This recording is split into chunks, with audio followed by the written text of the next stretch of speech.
Gather the boys around the radio, park the truck and turn it up. It's time for the show.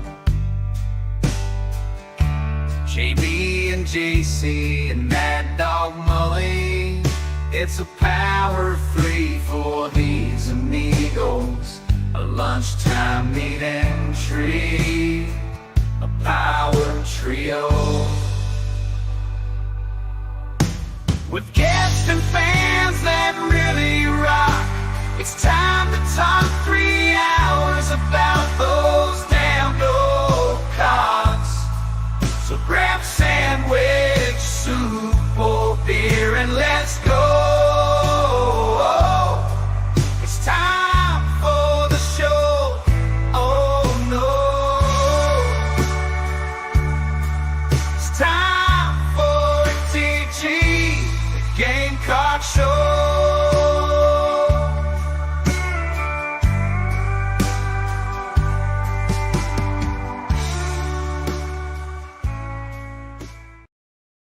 Welcome to Inside the Gamecocks, the show, part of the Chief Sports Network.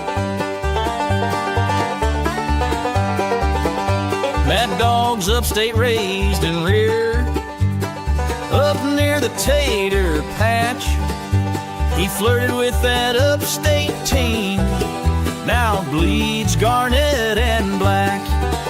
It's been almost 2 decades since JC started Big Spur. He may live outside of Chicago, but he's all Spartanburg. It's the show, the Gamecock Show. ITG, Phil and JC, it's the show.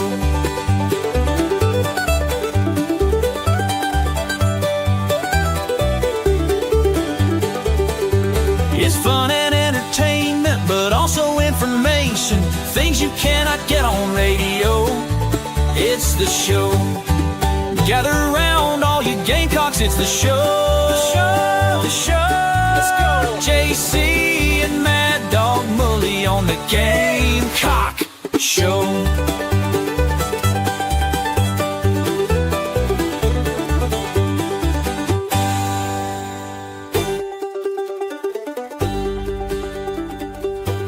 Oh, welcome in, everybody. It is Inside the Gamecocks, the show. JC and Phil in with you. Live from noon to 2. JC, why don't you take it right quick? Oh, yeah, brother. Hey, that happened to me the other day on coffee. Coffee's just me talking, you know, and I was blowing a coffee, bro. Yeah, I did pretty good, but I mean, whoo. Come here. Welcome to Coffee Talk. Where's his sister? That's right. Give me my Marlboro Light or my Misty, my menthol. Oh, welcome in, folks. Get Inside the Gamecocks, the show. This is the show, version 3.0. If you're just following along and keeping track of the iterations of Inside the Gamecocks in general, it's 4.0. And then I guess Jamie's 4.1 with the morning show. But what a tremendous opener for the morning show with Mike and Whittle and Shane Beamer earlier. And I hope all of you enjoy that and enjoy what we're about to do over here with us at the show. But look at the history. You all remember the diehards. You were there when it was just Inside the Gamecocks podcast. It was just me, the Dr. Michael Savage of Gamecock Sports Talk, I guess. And the reason I use that is because he just goes. I mean, it's just him. Yeah, And just one man and a microphone. I came across him late at night one night, right when I was a kid. And he was broadcasting from somewhere. It's just like, I'm saying this right now, the world, the vermin, and blah blah blah. And I was like, oh man, I was like, to keep it going like that's pretty strong. And so then Phil came along and we created the show, and that was 1.0 of the show. Jamie, Brad, then the 3-hour deal with 2.0, and now this is 3.0. So this is going to be kind of a lot of fun. Thank you for joining in with us, Club Chief members in the Nanas Porch chat box.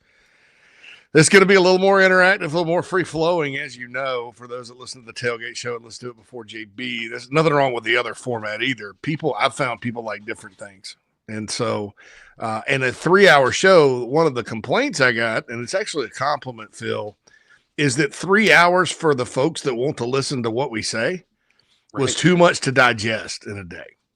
Yeah. And so now, I mean, you're not going to eat a whole pizza in one sitting. You're going to have a couple slices here and maybe save some and reheat it later for breakfast at times.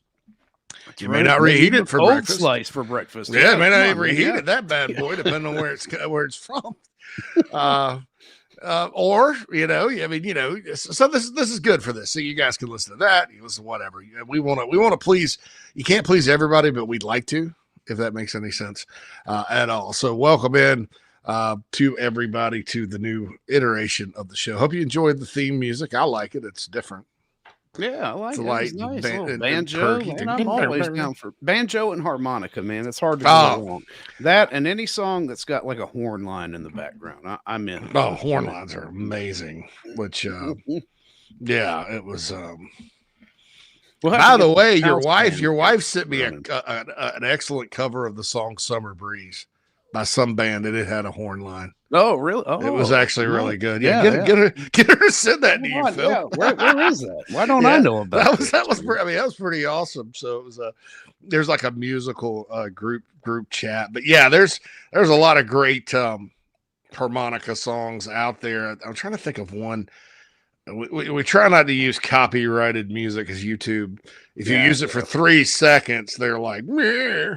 And then they just take all of your. That's right. Yeah, we're going to share your revenue, is what they tell you, and the next thing you know, you only get like 3 cents, and everybody else gets the rest. Yeah, and I got this from Cornbread Cowboy. Just to be honest, he tweeted about it and he put it on Instagram. He's like, "This is my favorite song. It's a song called Little Victories by Chris Knight. A lot of harmonica. It's really good. I'll send it to you, Phil. Yeah. But anyway, that would have been the perfect theme for the show. But I'm not going to do. I'm not. You know what I'm saying. Oh yeah. I mean, YouTube blocks you in some countries, including I think it was White Christmas or something we used a couple of years ago. They blocked us in the United States. It's any of that. Oh man, any of that old school like classic Christmas music. Oh god, they have got it locked down. Like that anything Andy Williams put out. Like the Grinch, man. Yeah, you get blocked everywhere. You're like, come on.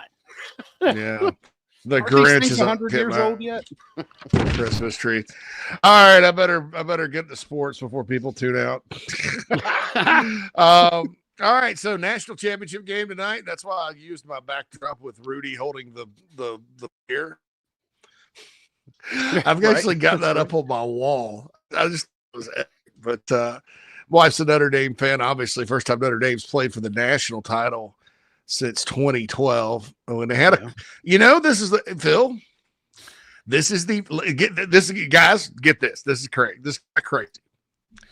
This is the third time since kind of the college in '86. That's where my history going back ends as far as watching every game and the seasons and knowing what it was. I've been alive obviously for years before that, but I'm kind of iffy about like that 1980 Gator Bowl with Notre Dame and Georgia. Like if Georgia won it and won the national title, but would Notre Dame have been number one had they won all those guys? So in my lifetime, Notre Dame's played for the national championship 3 times. This is the third time tonight. Check this out. The first 2 times in my lifetime, both times, quarterback was from South Carolina. Hold on. Yeah. Tony Rice. Tony Rice. Yeah. Yeah. Mm-hmm. And Everett Golson. Not only that, those 2 quarterbacks were born in the hospital of my dad and me and everybody were born in Spartanburg County. And in the hospital in Horry County, my mother was born in. That's great. How about that? How about that's wild. Now, tonight, Riley Leonard's getting the start. He's no Alabama boy, you know. There's if you go through my genealogy, like the Shurburts at some point were in Alabama, I think. But if you wanted to kind of really stretch it, he transferred in from the transfer portal from a school in what state? North Carolina. And they do have a starting linebacker from South Carolina. So I don't know. Mm-hmm. That may stretch it out a little bit there. But anyway, the Irish will take on the Ohio State Buckeyes. Obviously, a very talented team. Ohio State, 8.5-point favorite. I did read today, according to bet.us, some guy with the last name Shapiro sends me emails from them. And it's really good stuff. Like they have odds about coaching changes and things like that. They said the smart money, which I think, and for those of you that are bigger gamblers than me, smart money, if I'm thinking correctly, is like the money that the professional gamblers are gambling, or right. the high sharps or whatever. The sharps. Yeah. And 89% it's on Notre Dame. That's interesting. I wonder if that's well, you know, that kind of makes sense, JB or JC. Sorry, I was on the other show. So that's okay. No, I gotta get my initial. This is gonna happen. Yeah, that's we right. know, Phil. This is gonna happen. So when you look at it, this line opened up at like what 6 Ohio State, and then it ballooned up to over double-digit spread, and now it has kind of settled back. I think just at about 8.5, 9 points. Giving Notre Dame 8.5, 9. So I wonder if that's what it is like that big spike was just everybody looking at the allure of OSU and kind of considering what roster they have. And then, you know, as people got into it, once that spread got too big, then the real money came in on, you know, to bring that back down to where it probably should be. Because I think when you look at this, I think it's reasonable for the way that Notre Dame plays, even against that explosive offense that Ohio State has. I think this will be a little closer than some are actually predicting here. I think for Notre Dame to win it, Ohio State's going to have to kind of play more like they did most of the season. Right. The first 2 playoff games, and really for a portion, at least on defense, their defense is playing really well. Their defense has actually been good all season long.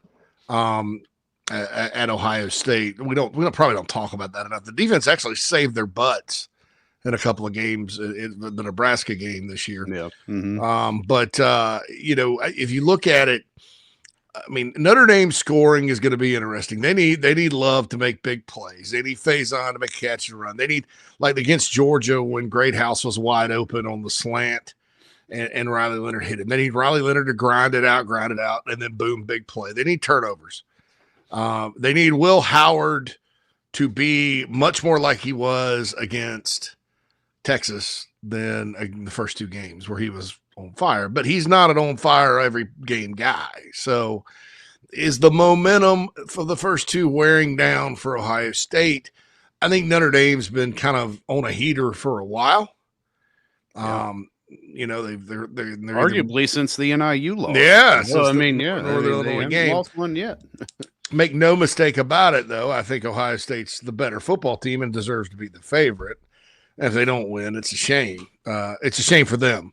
I'm pulling for Notre Dame and all that. So Nana Sports Chat Box. I'm going to get back to this, Phil, because I've got some more thoughts about like NIL and if Ohio State wins, because we know their roster number and all this good stuff. Right. But first, I'm going to get to the Nana Sports Chat Box because we love the Nana Sports Chat Box.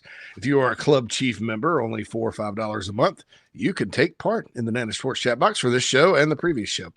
And welcome in Bruin. Bruin is in the show version 3.0 is the first one in the chat box. So I love it. You get a prize. So that's good. Bobby, we love having you in here, man. Hope you're doing well, brother. And thanks for all you do. It's just JB is not here. Let's make fun of it. There you go. We'll tell him it was your idea, Bobby. I'm sure he'll be all right with it. Yeah, and so these questions, and Tiffany chimes in the chat box. Ohio is the butthole of America. Could never root for them. Win one for Lou Holtz. I appreciate that, Tiffany. I'll tell you this right now. University of Notre Dame means a lot to me. It means a lot to my family. It means a lot to God.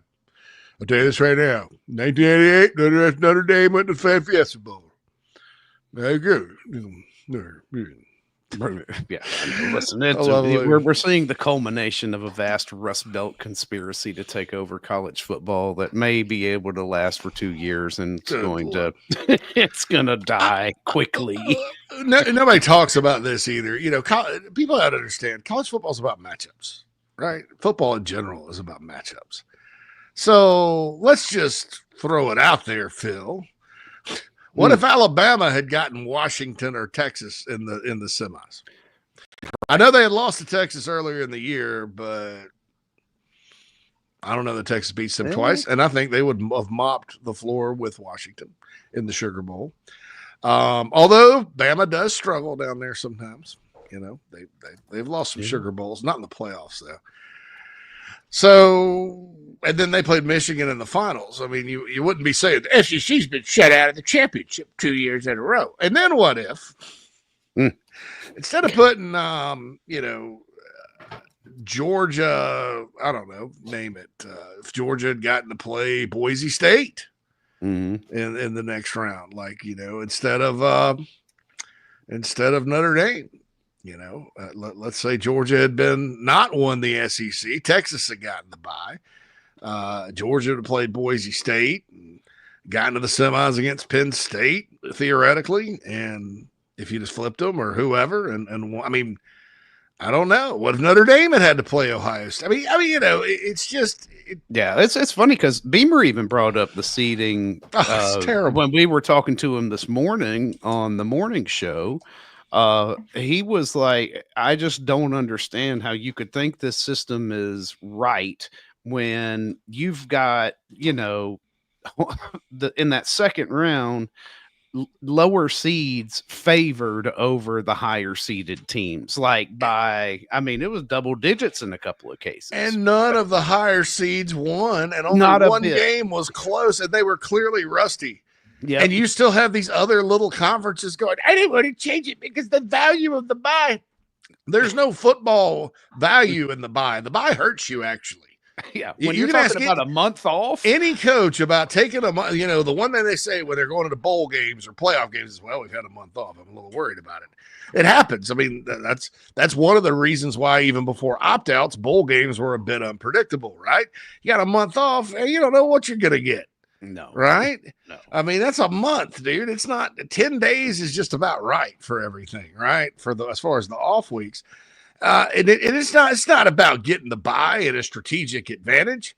And the Mountain West, or it was the Mountain West or the Big 12 commissioner, who I like, Yormick, I think's his name. He nailed it. He's like, we're not interested in taking less money, dog.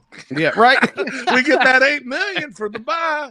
Man, I'm gonna take that. We're not interested in not making any more money. So that's the reason why, because it's an automatic $8 million, and they know that if they have to go to Tuscaloosa or Austin, or Austin's not that bad, Tuscaloosa or Athens, or name your SEC venue, or go up to the Big Ten in the first round and in the cold, that Arizona State's probably not going to win. And you're not going to get the $8 million, right? So we got the $8 million, and I know that lady with the Mountain West Conference. How much does that may fund the whole Mountain West basketball tournament this year? Oh, it's probably more than they get, across Seriously. Multiple member institutions. Yeah, she's happier. And about Ohio being the butthole of America, Tiffany, I don't understand why it's such a big state. I've like for work, when I used to travel all the time, I flew into Columbus, flew back. I drive to Cincinnati, drive back. Never really been to Cleveland, Toledo, those areas. So when we drove down the Missouri game, huge mistake, went through Ohio, right? Took that left in Indianapolis, kept right on going through Dayton, down back roads, and then through West Virginia. It was the most god awful. But West Virginia is what made it bad because it was raining, and I didn't know. I should have known because of the songs and the pictures that the entire state's nothing but mountains. and it's raining, and it's 2 a.m., and trucks are driving. So anyway, so I'm like, but Ohio, I'm sitting there talking to my wife. I'm like, Ohio, because we're going through Dayton, which is a good sized city. It looks like Greenville, really, about the size of Greenville. I may be wrong, population wise. If I'm wrong, I'm sorry, but it looks downtown, stuff like that. Yeah. I know Dayton's big, Toledo's big, Akron's a big town, Cleveland's a big town, Cincinnati's a major city, Columbus is almost close to a major city, and I'm sitting there going, why in the hell? All right, when everybody was going west back in the day, what made everybody stop here? Because I think it's more out too. Like if you really look at it, it probably has more to do with the Industrial Revolution, right? It's all the rivers that flow through there, right? Well, the Ohio, you got the Ohio down on the border of Kentucky, and I thought about that, Phil. And I was like, you got a lake. But Erie up, but that's up in the north. Why is the center so populated? Right. And I Googled it, and the first thing it said was, it's cheap to live there. It's cheap. Like, yeah, that's cheap. right. It's like they're like, I have a feeling in a few years that city they're building up on the lake in Illinois, a couple of states over, is going to tax the crap out of everybody, and our farm won't be as profitable. And then there's just really nothing between here and Illinois and that other piece of land with the corn. I think I'll just stop here. And all right, yes, Mr. Toledo. And there you go. There's your city. So, but no, actually, from as far as like impact on our country, a lot of industry. Great Americans like Dave Thomas from Wendy's. Great Americans.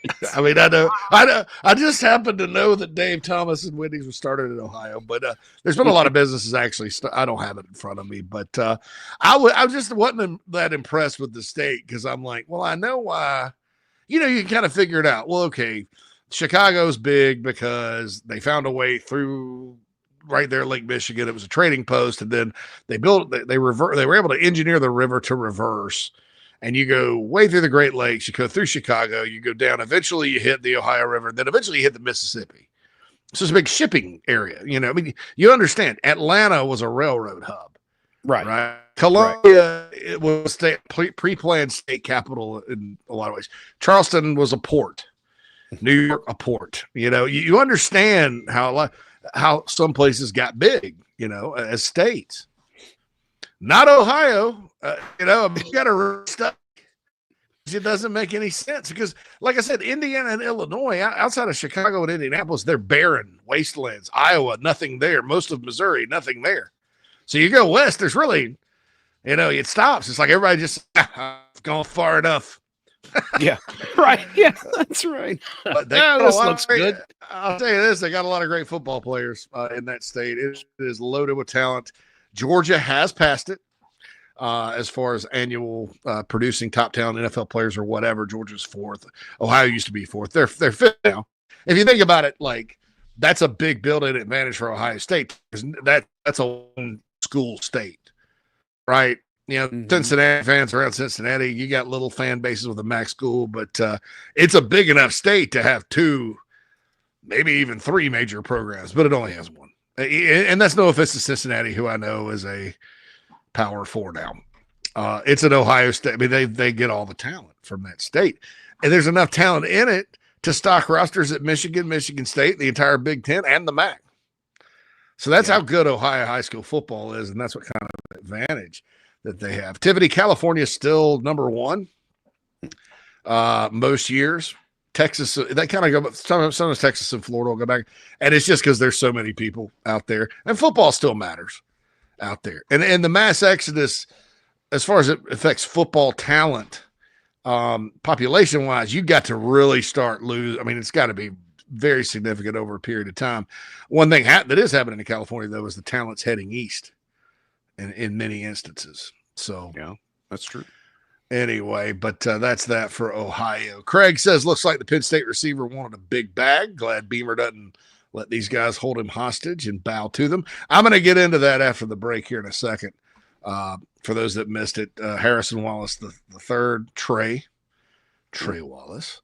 Signs with Ole Miss, didn't even visit South Carolina. The Gamecocks moved on after, frankly, the NIL demands or asks. I don't want to say demands because that sounds ugly. Most of these are not demands. They're just this is what's going to take. Oh, well, we're not paying that for that guy. They've done that with a couple of players this year, and I don't blame them. I like Trey Wallace. I think he's a really good player. Carolina could have used him. I could have seen him contributing this year. Is he going to be the difference in going to the playoff and not? No. Yeah, no. Or there are no like game breakers that have come through in this portal cycle. Now, obviously, there's two teams that still have the ability to let players go after tonight, but I haven't seen anything. Yeah. I mean, and look, if somebody from Ohio State, the Gamecocks like at a certain position, gets in the portal, somebody from Notre Dame does, and it makes sense, they'll go. But there's a formula Beamer's followed, and it served him well.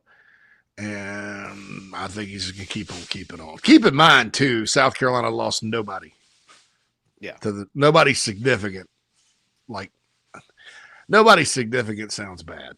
Because, like, Peyton Mangrum played his butt off here, played special teams 4 years. He got in the portal and went someplace else he could go play. And he's good enough to play somewhere else. That's not a nobody of significance. Peyton was a contributor to this football program. Nobody that makes the team's prospects less. How about that next year? And that number's decreasing. I mean, you go from losing Lloyd and Bell and all the guys you lost a few years back, Porch, to last year it was basically Mitch Jeter, who will kick tonight, and Juice Wells, who didn't make the playoff. Yeah, that's right. And who got caught. He thinks he got called out by Carolina fans. What the Ole Miss fans were saying about it was worse. But that said, you still lost some guys you probably didn't want to lose. The guys that left this year from the current roster, I mean, they basically were all kind of playing time related. Mm-hmm. So the one that stings a little is Bengali Kamara, but he was too good for them to redshirt, right? Like he was playing too much, and they really was the third linebacker, And I don't think Beamer believed he was going to just redshirt at South Carolina, and come back, and that discussion never got that far. But that was really, I think, the best player that walked out the door. And that's part of this too. That's part of having a successful portal season too, especially when you've got a lot of good young talent on the roster. So, but we'll dive into that and all that good stuff. And we are at our first break, right? Yeah, man, we are ready to go. Yeah. God. Of course, don't forget, Inside the Gamecocks, sponsored, of course, by Love Chevy, as you can see, spinning around up in the Gamecock Show logo there, and Resto Pros of the Midlands. We got all this weather coming in here, y'all. If that water melts, and next thing you know, you find it in your basement. Don't forget, RestoProsOfTheMidlands.com. Give them a call, and they will take care of all of that for you in any disaster that you end up having to deal with. All right, let's go. The building is on fire. Emergencies and accidents happen. When you're in the middle of a fire or water event, all you want is for things to return to normal as soon as possible. Resto Pros of the Midlands is with you, guiding you through the process and working with you to get your home or office back in working order. They'll answer your questions, discuss procedures, and can act as your advocate when it comes to processing your insurance claim. RestoProsMidlandsSC.com. Open 24/7 when you need them. Quality that is guaranteed. Happy New Year from... Think about that old ride of yours. The carpools, the road trips, the heavy hauls, date nights, and the dings and the dents and the sticky spills and cracker crumbs, and that smell that really never goes away. Do you really want to start the new year in the same old ride? Or is it time for a Freebie.com? Together, let's drive.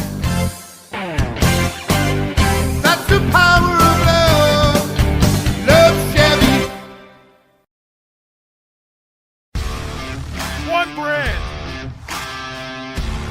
Two shows. The morning show. Weekdays from 10 a.m. until noon. And the show from noon until 2 p.m. Go Gamecocks! Welcome back, everybody, inside the Gamecocks, the show. Here we are, back into hour one. JC Shurburtt, Phil Mad Dog Mullinax in here with you. We are, of course, part of the Chief Sports Network. Download the Chief Sports app for free. Google Play, Apple. What do they call it now? I guess just the App Store. It's still the App Store. I keep thinking of iTunes because they changed that, JC. I don't know why. So many things keep changing. It's hard to keep up with. Yeah, but recruiting, not necessarily the best news, I guess, when you're talking about bringing in talent. But, like you said, I mean, this is not Coach Beamer is not one to go out there and just blow the wad NIL wise on guys to bring them to South Carolina. It's always kind of a value proposition. And I like that. I think, because South Carolina isn't going to be able to come up with limitless funds year over year over year, right? It's just that's the reality of the situation. So you have to balance the value and make a value proposition. And, if Harrison, I forgot his last name already, you know why? Because he's not coming here. It doesn't come to South Carolina, then hey, so be it. Off to the SIP with you. That's where you go when you want to make money and you don't necessarily want to move on to the next level. Yeah, and look, man, you've got to spend the money on great players, right? I mean, you've got to, make sure that you're taking care of your elite difference makers, and that's just a fact. I mean, you got to be competitive and pay, but that's happening at South Carolina. Two elite difference makers could have gotten in the portal and commanded quite a bit of cash. One's a quarterback, one's at end. Those types of elite difference makers at those positions don't grow on trees. You can go get receivers, man. I mean, there's all kinds of receivers out there. If you're like, and I use this. So KC Concepcion, who went to A&M, really good player. I like KC Concepcion. I could have seen him catching a lot of passes at South Carolina, right? Really good player. Not worth seven figures. You can, I will make my own KC Concepcion out of that, or I'll find somebody. There's nothing like, maybe he's a really good player, NFL guy, maybe, but is he special? And for a slot receiver, you better be Sammy Watkins. Everybody, I know, don't lie. We know you all watch Clemson and have. Remember Sammy Watkins as a true freshman. He gets to Clemson, and I think it's 11, which is hard to believe. That's 14 years ago. Nevertheless, he set the world on fire as a true freshman. Just great player. Knew he was great. Had people arguing with me. Just a slot receiver. We ranked him 9th in the country, and we were right. Elite player at the college level. Yeah, I'd pay seven figures after Sammy Watkins had that year at Clemson. 2 years. Yeah, pay him. Don't care he played in the ACC. Don't care about anything. No-brainer guy. Ryan Williams at Alabama. Jeremiah Smith. Some of those other Ohio State receivers. I mean, yes. KC Concepcion and Trey Wallace? No. How about no? No. And it's not that, South Carolina's got to watch their dimes and nickels or anything. I mean, they have the same budget as any other school. It's just, okay, so let's say you do that and you spend this money. First of all, what that does is, because we're kind of here at the end of window A, and everybody else has, you sort of start bumping up against your ceiling if you go spend all that, blow it all in one guy. You obviously have some spots at D tackle people are going to have to commit to. What if somebody like a Walter Nolan type gets into the portal in window B from a really good program that you covet? Yeah, you like Trey Wallace. Yeah, you like Casey, but this is a D tackle. Oh my God. Well, sorry, you spent all that because we're here at the end on this guy. And, then it's going to be hard to make a competitive offer for a D tackle that could be the difference in the season you're going to have. Yeah. One guy probably not, but I mean, it's just one of those things. And then I've read stuff where people are like bargain hunting or whatever. They're not bargain hunting. They're just not going to overpay. Right. You know who the people that don't overpay are in our society, Phil? You know what they're called? Wealthy. Rich. Yeah. Billionaires. I wish I was, there's a lot of times I was like, oh man, you get that check at the meal these days. You're like, could I have had a sandwich and been just as happy? Probably not, but we justify it. But I mean, I get it. What's important is winning games. And I want to explain this to everybody. I went back and looked at the NFL draft, and I don't know exactly how many will be drafted from South Carolina. But I think there's if it's less than 7, I'll be disappointed. It could be 9. It could be double digits. Like going back as far as I can with draft history, that's never happened. Right. And a chunk of these guys, or a portion of them, are players that came from lower levels. And if you look in the NFL, there's a receiver that plays for the Dallas Cowboys that came from Wingate. I know Beamer didn't recruit him. That was Muschamp and Bobby Bentley, Jalen Brooks. But Beamer coached him, and he got to the NFL and got drafted. I think he's still on the roster, right?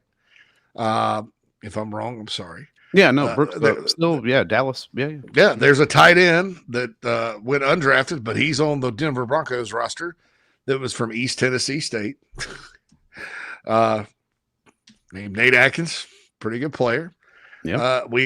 Juice Wells, if he gets his head together, will play NFL football. Games from James Madison. I'll remind everybody, some team went to the playoff with 23 guys from James Madison this year. Yeah, that's right. Yeah, old Signet. Jawarn Howell's going to be really good. Torricelli Simca is really good. They came from HBCU level 1 FCS. Demetrius Knight was at Charlotte. I mean, it doesn't matter, and yeah, sometimes the lower level guys don't command the NIL as the upper level guys, but guess what? That makes you smart. Right. Because guess what? I'll take Demetrius Knight and Torricelli Simpkins over just about any guy that's on the bench somewhere else, or even a starter on a bigger school that, wants to come in and get rich and kick his feet back. You still have to work in college football, man. You can't just sit around and count your money. And when you're 18, 19, 20 and a young person, sometimes that money's not so good, right? For you. That's why child actors and actresses have so many problems. Well, I think specifically, right? Yeah, but specifically to wide receiver, though, JC. I mean, you've got a ton of potential talent coming into that room, flooding into that room, from the high school recruiting class. So you may very well have 2-3 guys coming in that are better than some of these bigger names, I guess, air quotes, in the portal cycle. Yeah. I mean, don't get me wrong. Proven commodity is proven commodity, but these guys wouldn't be here if they did not feel like that potential were there. And I'll say this, that there have been receivers that have popped up on the radar that would have probably made sense that South Carolina did not offer or pursue. But I want to be clear, Trey Wallace was a guy they offered and pursued right away. I mean, they got on him. They wanted him as a player. But, they're not going to pay stupid money because guess what? There's probably more Trey Wallaces out there that you can find if you need it. So, and that's what's going to be like with the portal. I mean, like I said, if somebody from Ohio State or Notre Dame gets into the portal and they have an interest in South Carolina, and it's a position where they're kind of like, well, we feel pretty good to have somebody proven here, and they like them, and they're a fit, and all that good stuff, they'll pursue. They're not going to overpay, though, and they never will. I mean, forget about it. Don't the people that are complaining about this, and there are very few of them out there, You're not going to get your way. This is never going to change. I don't care if they have $100 million in NIL money to spend. They're not doing it. No. And you're going to ruin it. You have to understand a little bit about the sport and what it takes to play the sport at a high level, and how paying that much money for a lot of hat and no cattle, that's not going to get you winning. That's not to mention the damage it'll do to the culture. You got a bunch of guys now that you've established that love playing at South Carolina. You don't think it matters? All right, show me another team in the country that starts 3-3 and 1-3 with 30 new players, many of them from the transfer portal, that doesn't just mail it in. Because at that point, no matter, beside the fact Carolina sort of should have been in the college football playoff, if you ask me, when all said and done, it's a big long shot to get. Name me a team that, name me another program that can rebound like that. There's a handful. Georgia rebounded from a couple of losses. They didn't have 3 this year and really did well. Look at what happened to LSU when the losses started piling up. They hit this lull in the middle of the season. Right. And then finished 9-4. They snapped out of it. I mean, I just, and that's what matters, because again, it's like life. I say this all the time, Phil. Football, you're going to face adversity in football. In the course of the game, in the course of a season, it's just set up that way. And the teams that win and are successful are the ones that can face that adversity and overcome. Whether that's with it, and that doesn't mean you're going to win every game, because somebody out there is probably going, what about the Citrus Bowl? They didn't overcome adversity there. Yeah, well, in a lot of games this season, including 2 against teams with mascots called the Tigers, they did at the end. Right. It's not necessarily that you're going to win every game. What it does mean, though, is, you do lose a game, you're not letting that snowball.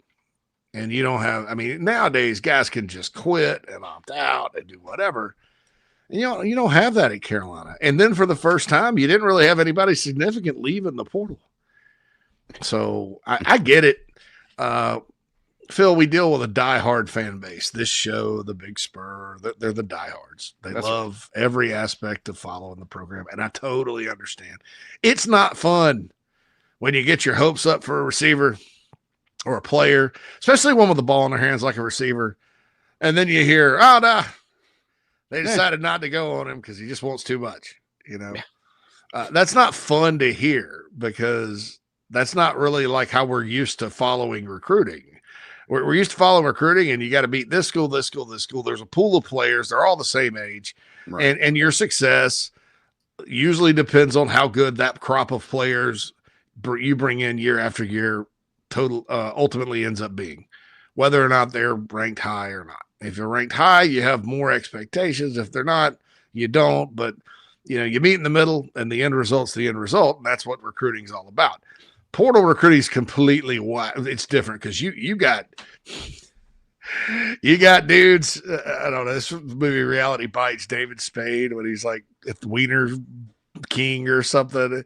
He's like, you got guys at the drive-thru, you got guys at Fry's, you got people here, you got kids on bikes. So you got dudes. You got guys that are seniors. You got guys that just got another year of eligibility because of the ever-changing rules. You have players that are still puppies, like freshmen that transfer out after 1 year, that you kind of have to evaluate more like a high school prospect, and they fit differently into your roster.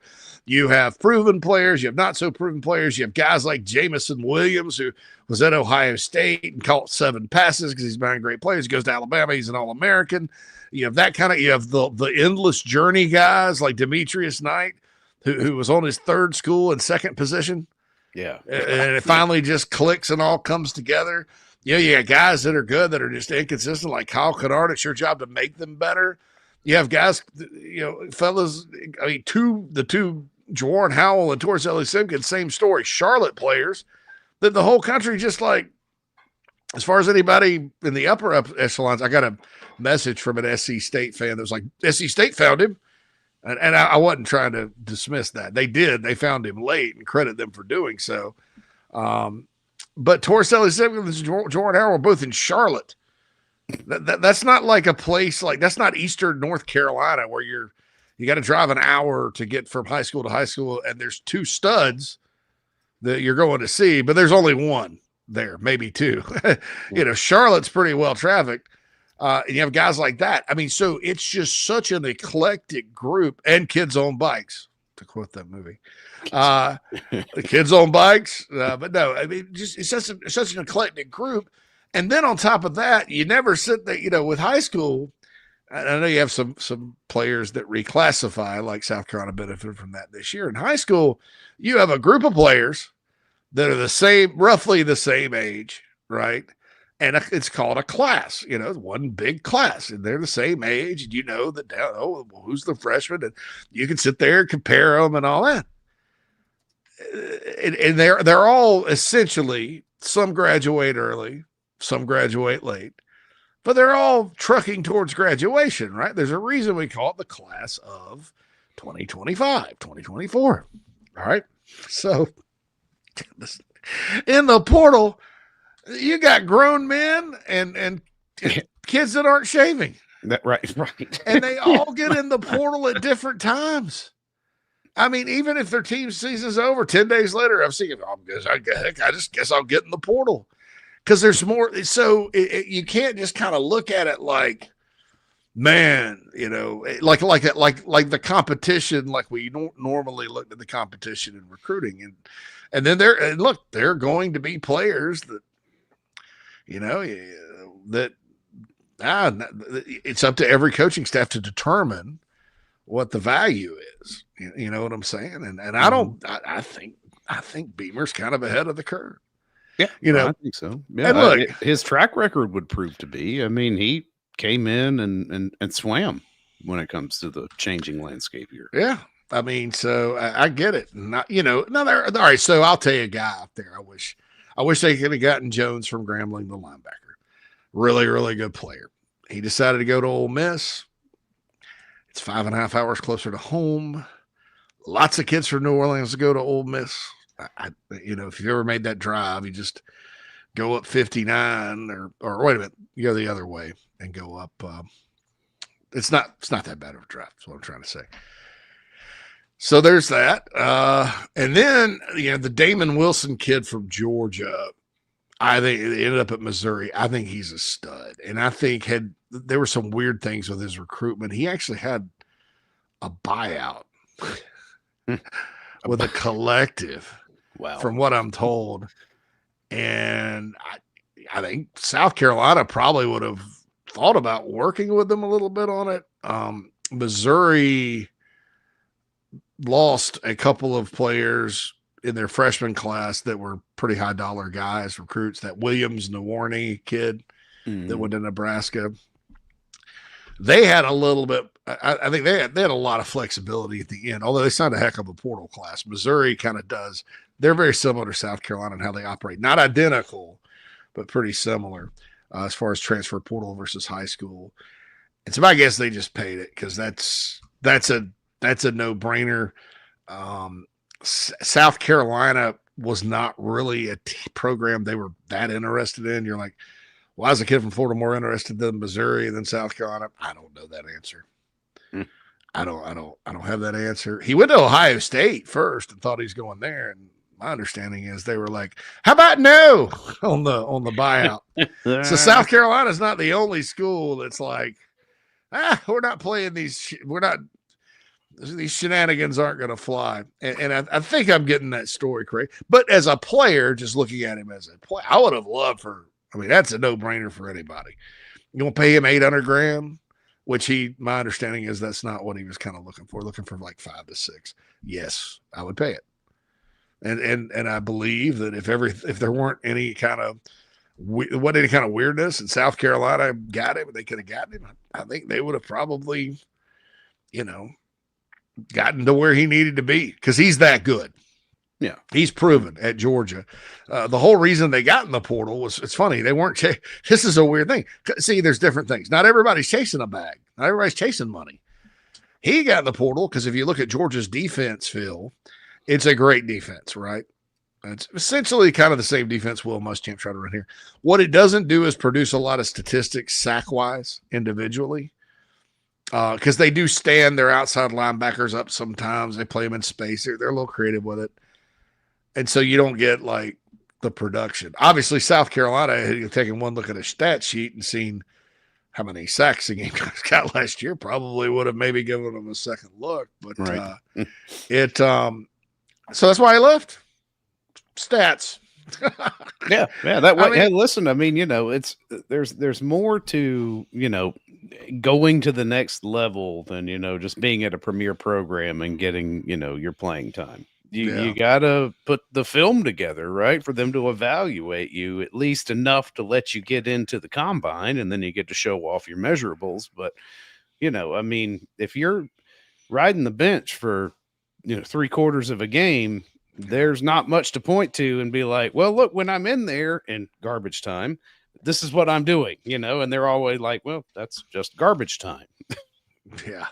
That no kidding, man. I mean, like it's just weird, but he is a good player. So that guy, if Dane Key had been interested this time around, and this kind of backs up my theory, Phil, that I think you have, like, with the portal guys, 10% of the time, a player will commit to one school over the other. They get in the portal immediately and immediately go to their second choice, their backup plan. Right. And a lot of times those are players that kind of stay someplace a year and they're like, no, I'm going back, whatever.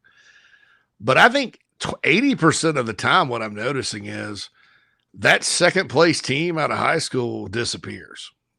And there's things, I guess, and with Dane Key, he's been in school how long, things change. I also think he's probably tired of playing in an offense that isn't like we're going to chunk it all over the field, which is what Dana Holgerson's going to do at Nebraska. Not that South Carolina won't. I'm just saying he just didn't have interest. But that is a player at receiver that I think he's worth, probably worth what he got at Nebraska. Right. So if you want to know, like, who I think, but it would have been great if Carolina got these guys. There's 3 of them. Justice Haynes is not on that list for me. He would have been nice, and I'll talk him up for Michigan. I would love to see what he does when he gets 25 carries a game. I think he's a hell of a back. I think South Carolina's going to be fine at running back. That was not Rocket Sanders they were going to get, and they tried. So that would not be one for me. Nana Sports chat box, again, you could join Club Chief to get in as we go up against the top of the hour. Boy, it just flies by, Phil. Flies by. Great. I've been sitting in this chair for 3 hours already. It doesn't feel like it. Thank goodness. Yeah. we should I wonder if YouTube would flag us for, like, movie things. Like, we should get some, like, I was like, all right, I'm on Instagram, because Instagram does a good job of this. I'm on Instagram and I see, like, on this day 40 years ago, and then I flipped over and it was the worst accident I had ever seen. It was the worst accident I ever seen. Yeah. Tell him Large Marge sent you. Tell him Large Marge. Tell him Large Marge said. I started thinking about Large Marge for like 20 minutes and occupied my head. We could probably grab some movie quotes. I bet. I bet playing videos would trigger that. But grab it because we've used movie quotes before, and we were getting dinged for other stuff, not that. Yeah, that's crazy. Okay, Steven is my name. I'm from Ireland. I'm the most wanted man on my island. My island. It's right above Tiffany's message that uses the word butthole. Yes. And it's 2 words. When you say butthole, when you write butthole, and it's 2 words instead of 1, or is it supposed to be 2? I don't know, but I think it looks funnier when you say have 2 words. Anyway, how close is Tony Rice to going to Clemson? Stephen, I said all that to not answer your question. I was a wee lad. I was like at the time, and I don't remember. I know Tony Rice was what was called back then a Proposition 48 player, which, in other words, if you didn't quite have the grades to qualify first year, you could go to school and get your grades up, and it wasn't a red shirt either. They were dastardly back then. Right. You just had to sit out. You had 3 more years to play. And that's how he got to Notre Dame. Obviously, looking back on it with his skill set, and keep in mind, Clemson was at the tail end of probation around this point too, around 85, 86-ish. Looking back at what Danny Ford did on offense with the triple option, Tony Rice would have been pretty dangerous. But during that time, who was the Clemson quarterback there? He had Rodney Williams was 87 and 88, so it was Rodney Williams. So I don't know. Tony Rice would have been deadly. Oh, by the way, Bruin, his daughter got into Coastal Carolina. Yeah, Proud dad of a future Coastal Carolina champ. Congratulations. And if you're a club chief member and have personal, things to share about family members, shoot us a message. That's right. We're all family. Celebrate with you. Hey, hey, Phil, happy birthday to Martha from Schaumburg. It's her 39th day. Sandberg at the plate. Hey, Sean Dunston. Did you see those? That Super Sports 70s or whatever has got to be one of the best follows on. I retweet him. He put that thing out with Harry Carey and Steve Stone. I'm like, oh yeah, I wish we could bring those days back. I retweet most of his stuff that doesn't have an F-bomb in it or some kind of extreme profanity. I mean, I don't know how the good folks at 24/7 Sports would feel about that. But he's great. It's a great account to follow. He is a Chicago sports fan. Yeah. Tiffany says it'll be 2026 before it happens with the playoffs, but go to 16 and get rid of buys. Yeah, this and I want to talk about the brain, the genius Jim Phillips of the ACC and his idea. He says, tell the Department of Education to get out of sports. Yeah, we went through all that. So Steven says we're on the right trajectory. Why is the committee afraid to give 2 home games to the higher seeds for the first 2 rounds of the playoffs? I don't think it's the committee, Steven. I think it's the conferences that run the cartel that runs the show. Yeah, it's the governing body. There's all kinds of non-football reasons why they want this. Yeah, and there's like 3 layers of bureaucracy for the playoffs that y'all just don't even think that exist. Yeah, I don't. Yeah, I try not to think about it because it would just piss me off. Yeah, right. Tiffany mentions high school football in Utah is rising because of the migration. Yeah, and they've always been quite good. There's a large Pacific Islander population there. I went to something in Salt Lake City one summer called an all-poly camp, all-Polynesian camp. I met Kalani Sataki, was an assistant coach at Utah at the time. Met him there. Met Kyle Whittingham there. Great. And those kids in that community love football. I mean, they're good. And that's part of it. And then obviously the state's growing and all that good stuff. So, and South Carolina is going to follow that exact same trajectory, folks. Trust me, the population key. I know that there's a different side to that besides football. I'm just talking about football here, folks, not traffic, resources, that kind of thing. No, right. Believe me, I get it. Tiffany says hired a new analyst this weekend. Wonder if Mike Shula will hire someone like himself. I don't know. I know it's Dirk Cotter's son. Was at Texas last year. Steven asked us if Kai Kroger has a chance to be drafted. If they go to draft a punter, I mean, I'd like. He's got an Mr. Irrelevant wrote all over him, right? Yeah, if I'm an NFL franchise, I bet the Bears take him. Well, we got the punter from Lake Forest. Yeah. We hired Eddie George as our coach, and the whole city's about to cancel their season tickets. But we got that Kroger kid. Craig mentions Josh Simon being drafted. Yeah, and I tell you, I have to really, when I make a list of the possible people, that's one I forget sometimes. Yeah. I mean, I think it'll be crazy. Steven must have me blocked. I can't see him. Must be a John Edward guy. Steven says, congrats, Bruins. Kreger asked if we've seen Braylon out loud. No. But the girl with Tourette's, boy, she lets the obscenities fly. It's a good thing neither of us have that. Tourette syndrome? Mm-hmm. Yeah. I don't know. Don't make me make fun of a disability.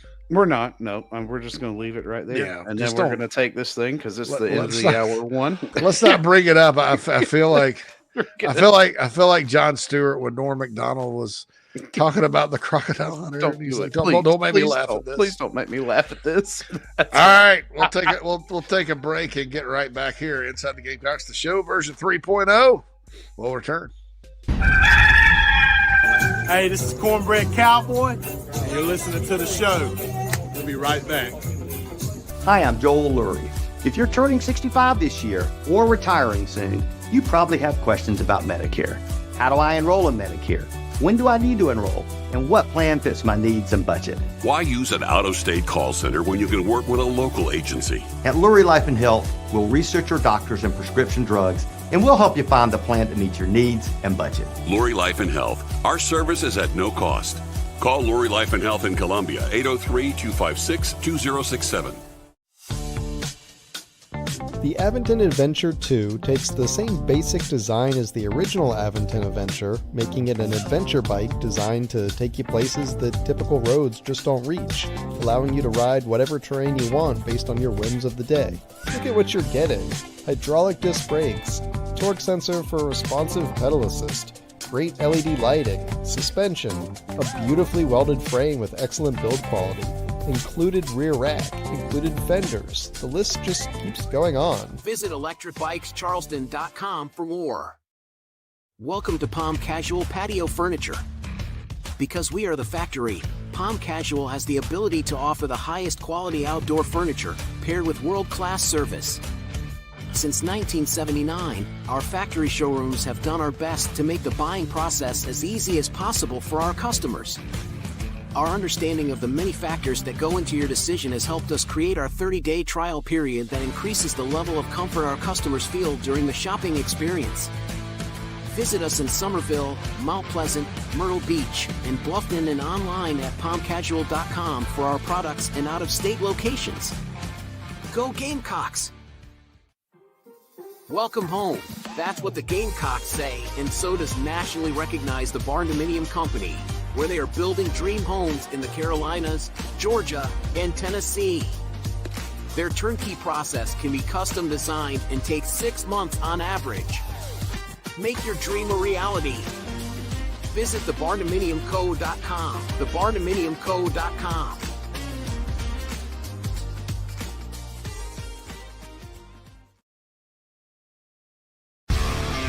One brand.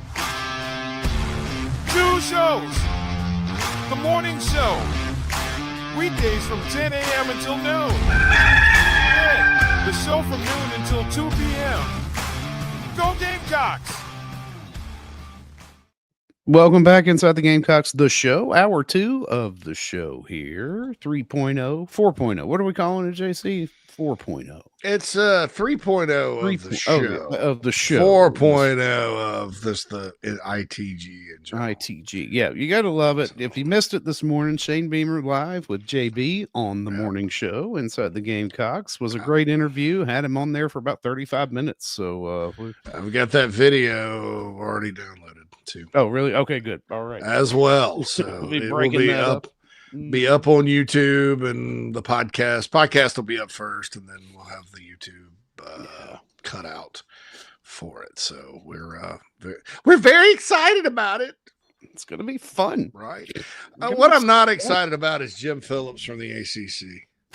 This guy, first of all, he's the one that thought the alliance was a good idea. That's right. Yeah. And then the hypocrite goes and look, he's in a tough position in his conference, right? And then he goes, and all his stupid campaigning for SMU just made me want to throw up. And then the ACC loves to talk about academics. Oh my God. And then they love to talk about how Notre Dame's part of their conference when they're not. Blah, blah, blah, blah, blah. So this genius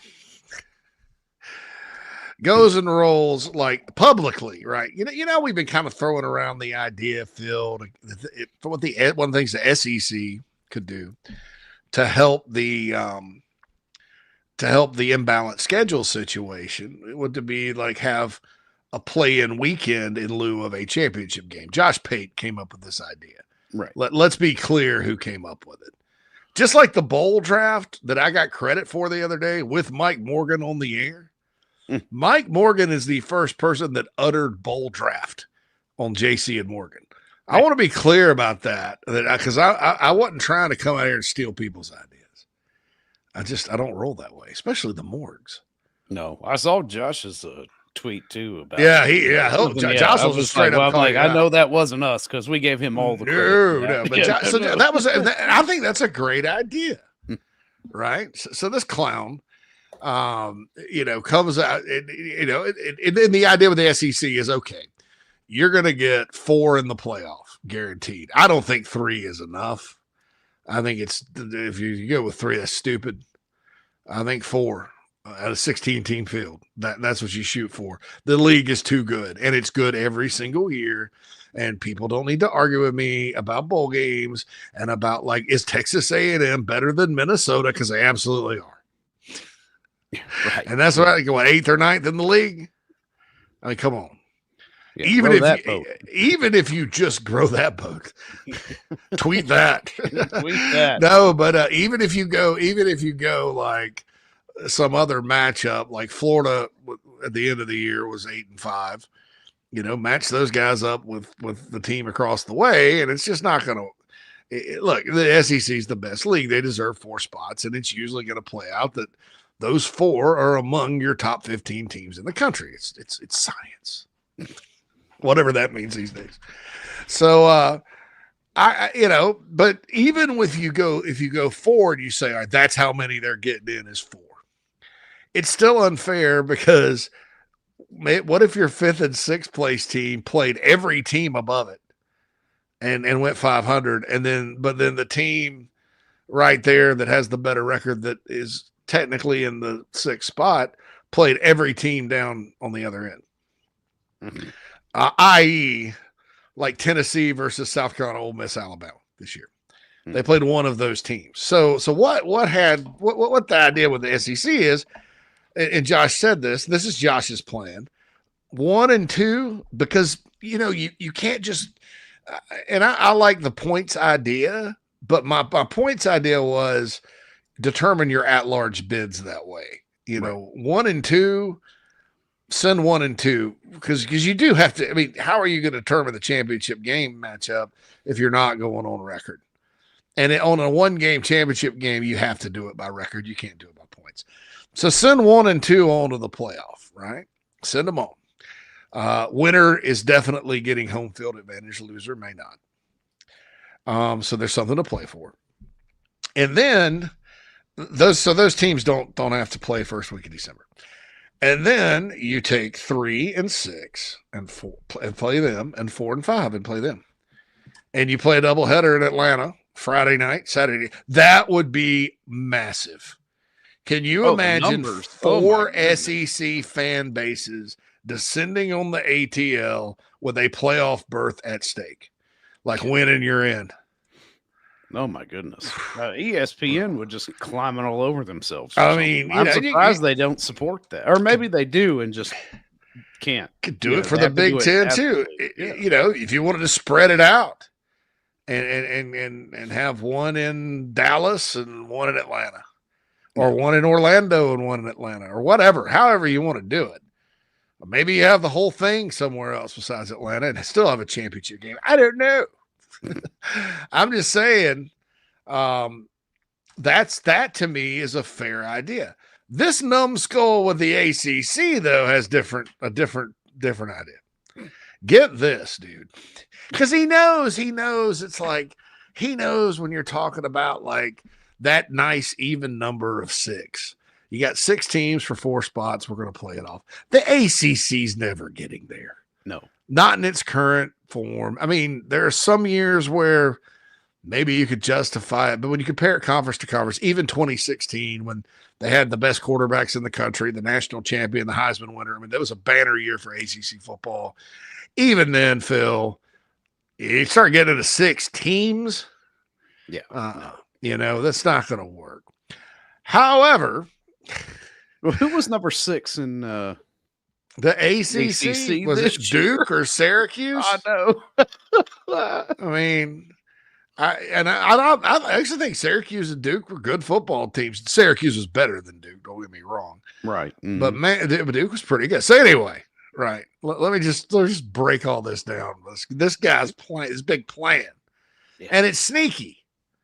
It's sneaky as hell. I mean, I'm gonna just be honest. That's what it is.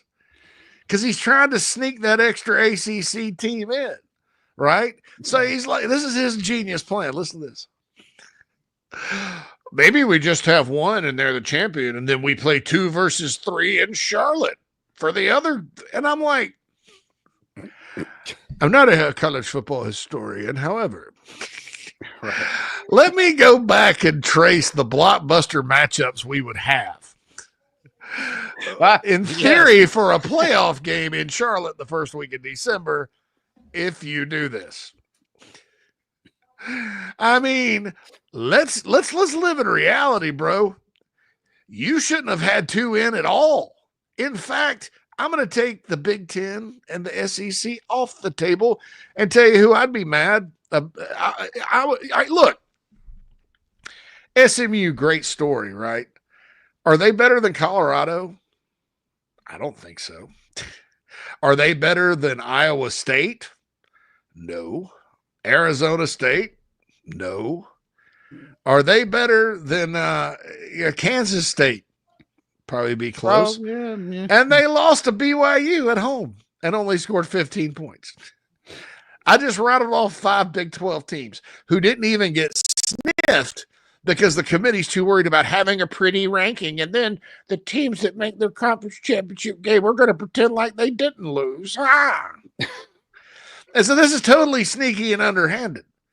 This guy's like literally living in a fantasy world where every year the ACC gets 2 in. And look, they may, if we go to 16, I could see it. I mean, there's some years Florida State and Clemson are both good and deserving, or Clemson and somebody else, or Florida State and somebody else. And Florida State's got a ways to go. Or there's a North Carolina or Virginia Tech. I mean, you name your teams. I mean, they're I'm not saying there's never any kind of scenario where 2 ACC teams don't belong in, even in a 12-team format. But to just chalk it up as automatic. Yeah. I mean, it's bad enough getting 1 auto bid, but there's no way in hell you would go with 2 here. As long as Duke and Wake Forest are finishing in Wake hadn't in a while. They just hired a really good coach, though. As long as you have are going through a period where Duke and Wake finish top 5 in your league annually, then there are programs in that league that are capable of winning that are just not winning. So you need to maybe get them better. Okay. Right. I mean, we've seen good teams at Stanford, at Cal. We've seen good teams at Virginia Tech, North Carolina, NC State. We Florida State, Miami, Georgia Tech. Why not get those teams better and then start making your argument? Let's not pretend like you're a good league. And I think the better argument is, why in the hell did the Big 12? There was no discussion about the Big 12 getting any more than 1 program in or 1 bid because of pretty record syndrome. Okay. Right. Like I said, I love the concept, but I'm like, this guy's delusional. And I know exactly what he's trying to do. Yeah. But just trying to get extra money for his own conference, which, I mean, that's his job. But if you would have to divorce yourself from reality to think that you could consistently have 2 ACC teams inside the top 12 teams, regardless of auto bids and conference championships and anything like that, year over year over year, with enough consistency to where you'd be like, okay, the ACC deserves 2 auto bids. Here's the thing, Jim, you need to be worried about how many basketball teams you're going to get into the NCAA tournament outside of name recognition than you need to worry about football right now, because that's your biggest problem, because that's a sport you could actually affect some change in more immediately than you can on the gridiron. And look, man, I mean, schedule aside, I'm going to say this.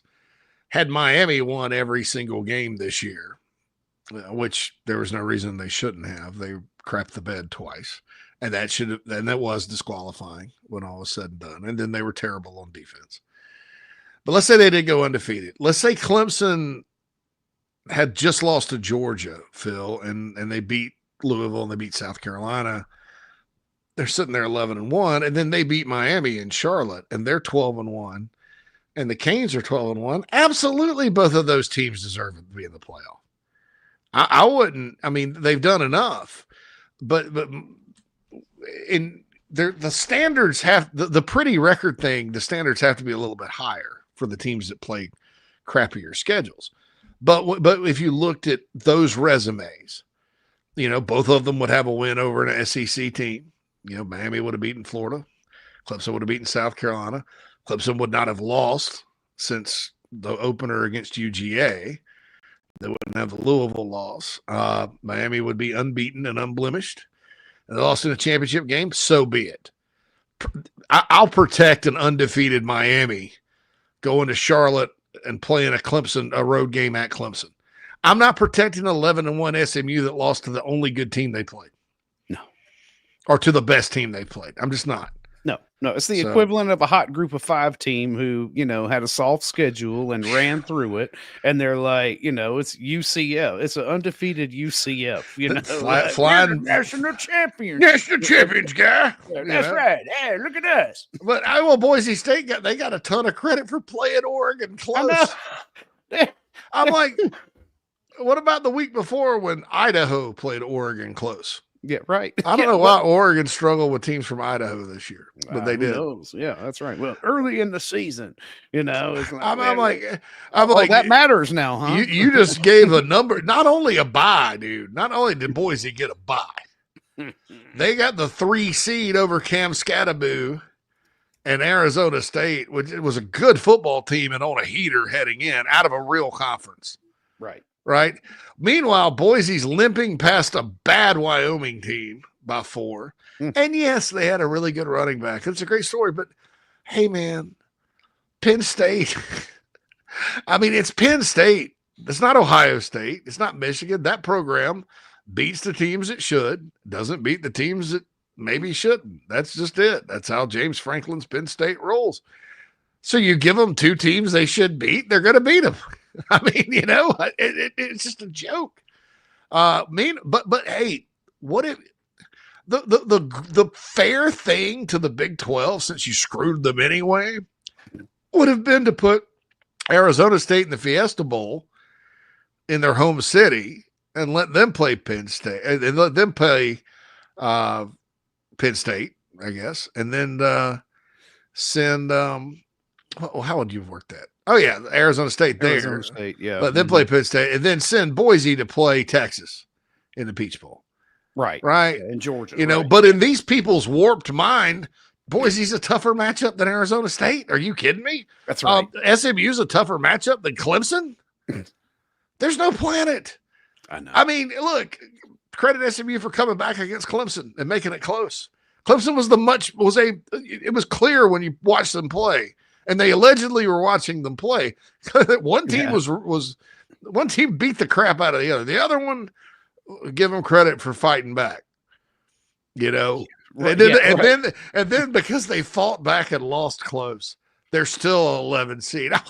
This is absolutely ridiculous. Give me a break. I'm like, poor Texas. You stick them with Clemson and Arizona State and Ohio State.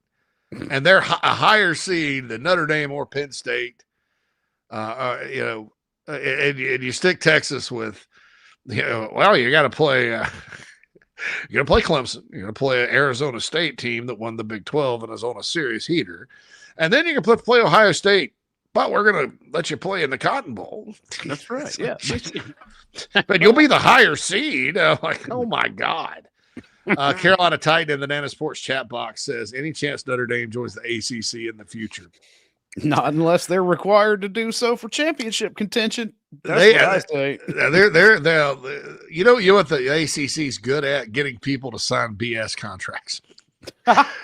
Because, the egregious 2036 rights deal that we've talked about, and then Notre Dame has a clause to put park their Olympic sports in the ACC. In their men's basketball program, every sport but football, basically. They have a clause in there that says if they do join a conference, it will have to be the ACC. I do think there's a buyout for that. Like they could pay them and get out of it. But if Notre Dame's forced to join a conference, I don't know that they wouldn't join the SEC. Because they could clamor all over themselves to get into that.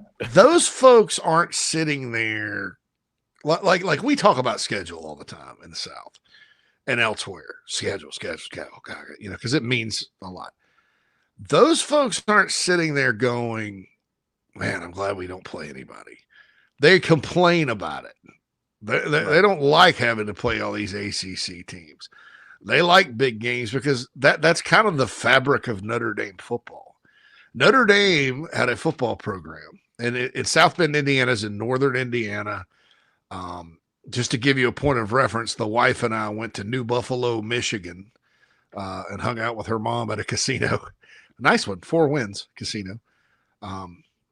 Rodney Carrington's going to be there this summer. There you go see old Rodney Carrington at the 4 Winds Casino. It's about an hour and a half from where we live across the top of Indiana. And you go into kind of the tail end of Michigan over there, I guess is what it is. Just to give you an idea, 4 Winds is 25 minutes from South Bend. So it's right there on the border. Well, Michigan, was kind of established in football. And they literally went out of their way to try to kill Notre Dame football. Right. And this is, I probably should get more details on this, but since it's game day and the Irish are playing for the national title, it's relevant. And I'm just going to, and we're talking about conferences. So what facilitated like Newt Rockne? You ever seen the old Notre Dame reels where they're on the train going and playing on, they developed a rivalry with Southern California. Right. Yeah. Southern Cal and all that good stuff.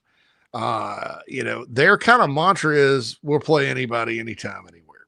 And they normally have played tough schedules. That team Lou Holtz had that won the national title, I think they finished 1, and then the next 6 teams that were ranked, they had played 5 of them and beaten them all.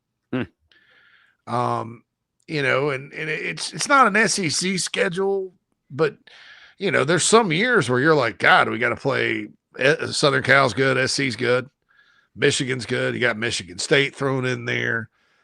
If their ACC schedule flips and you do have Clemson, that's a good Clemson team, and a Miami that's good.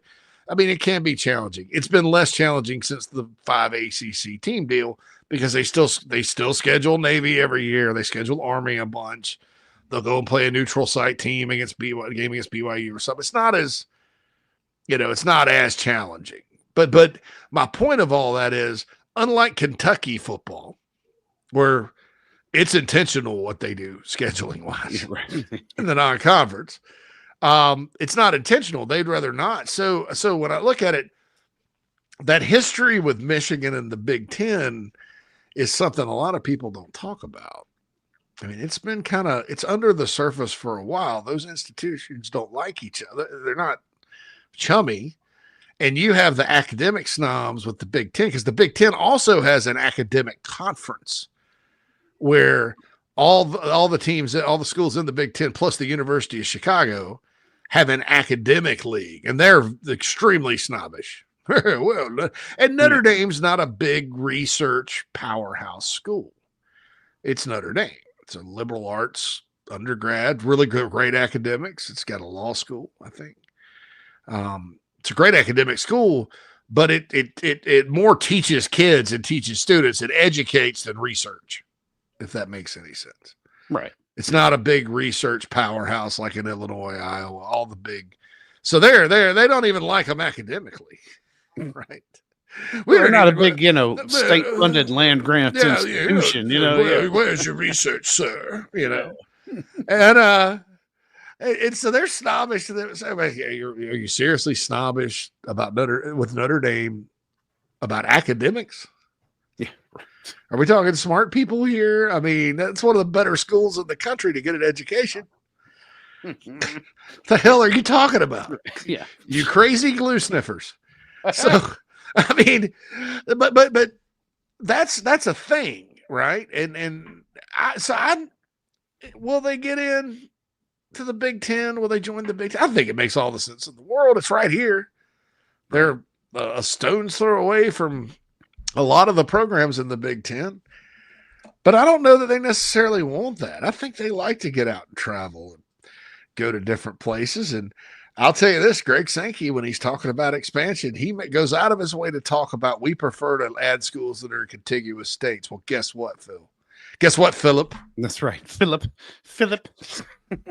Notre Dame's in Indiana, and it may be shoved up there close to Michigan. But by God, I've driven back home enough from here through that godforsaken state, Indiana, to know that you cross the Ohio River, sir, and you go into Louisville, Kentucky. Yep, right there. And I also know it's not that far. Look, I'm just saying, I think the SEC would make a run at the Irish if they wanted. I mean, and I would not be surprised if the conference thing comes around that with the ACC, Mike and I have talked about this, Phil. It's the ACC's in the friend zone completely. Mm-hmm. I mean, they're sending birthday gifts. They're sending flowers on special occasions. They're buying meals. They're loaning money. They don't even get a call on their birthday. They're lucky to get a Merry Christmas text. That's right. You know who? There's never plans being made. So, am I still here? Yeah, you're still there. You're still there. You're good. Yeah. Sometimes I'll get worried because the spinny circle of death comes up on my computer, and I'm like, internet screwing up. That's right. But I'm back now. So anyway, all right, let's take a break anyway. Yeah, JC. that's what I'm saying. It's a break time. I want to talk a little more about the national championship game and get everybody in the chat box. Steven, the lawsuits with Florida State and Clemson they have against ACC, they kind of went quiet when Florida State went 2-10 this year, didn't they? That's right. And Clemson didn't look like they might get into the game. Speaking of crazy glue sniffers, the AD at Florida State was like, we never said we wanted to leave. What? Who said that? What? We never said that. All right, we'll be back here in a little bit for the final 30 minutes of Inside the Gamecocks The Show. Charleston Fitness Equipment is keeping South Carolina in shape. Clients have come from all over the Palmetto State to find that one piece of equipment that they enjoy that keeps them looking and feeling good. Whether it's a home rower, treadmill, elliptical, free weights, a home gym, or something else, Charleston Fitness Equipment keeps the mirror smiling back at you. Get in shape like the Gamecocks do. Visit charlestonfitnessequipment.com. Gamecock owned and operated and proud partners of Inside the Gamecocks, the show.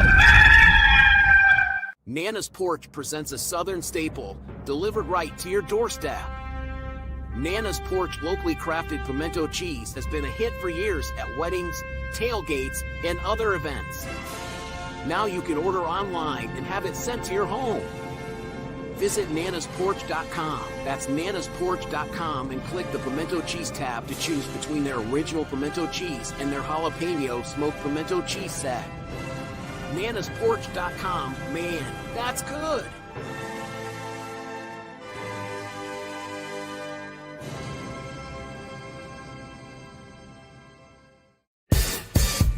Fans, Club Chief has arrived. Become a Big Chief Club member or a Big Chief.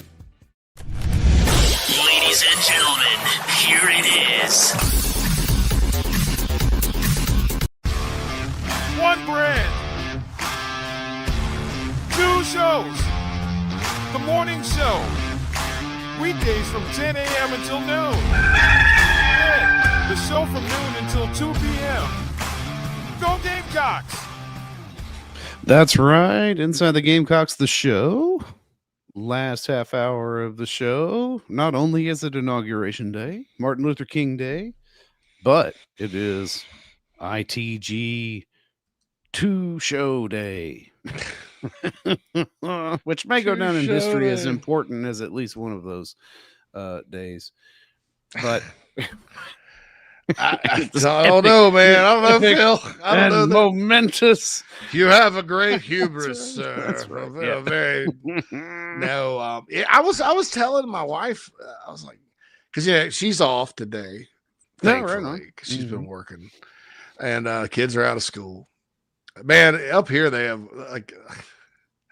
have this thing called Carmen Falansky Day or Kazimierz Falansky Day. Some Polish patriot here, like the William Wallace of Poland. Oh, right. They get off of school for that. Everybody's out of school today down here, obviously. I mean, it's a federal holiday. And then you have the inauguration, and then you had Washington, and that's done. That's my understanding. I got a little alert about that. So we got a new president, and then national championship game tonight. Yep. And then we were starting all this new stuff here. So it's very, very eventful. Yeah. January 20th, right? So I don't know. Tiffany says she loves the new format. We need more of JC like this. Like what, man? That's how I normally am. Just like what? Yeah, that's right. we just get more of it. Story time. I've got stories, A comedian I like, Jim Jeffries, he was talking about the time he met Al Pacino. He said Al Pacino was there with Warren Beatty at a party. And he comes in, he's like, so you tell stories. I love stories. A friend of mine made a good point about Al Pacino versus De Niro one time. He said Pacino just sort of overacts everything, whereas he used to not. Remember Michael Corleone? Very subtle. Yeah, it was great. Early Pacino. A little understated, just perfect. The character lent itself though to some of that brooding and even I think it was Sin of a Woman, Phil, where he got up and at the end, he's like, well, you started your court, sir. And he just started doing that everything. Even Heat he was good in Heat. I thought he was really good in Heat. Yeah. Those of you don't remember, De Niro's in that too, and is better. And Val Kilmer's good, and the late great Tom Sizemore is good. But did you see The Irishman?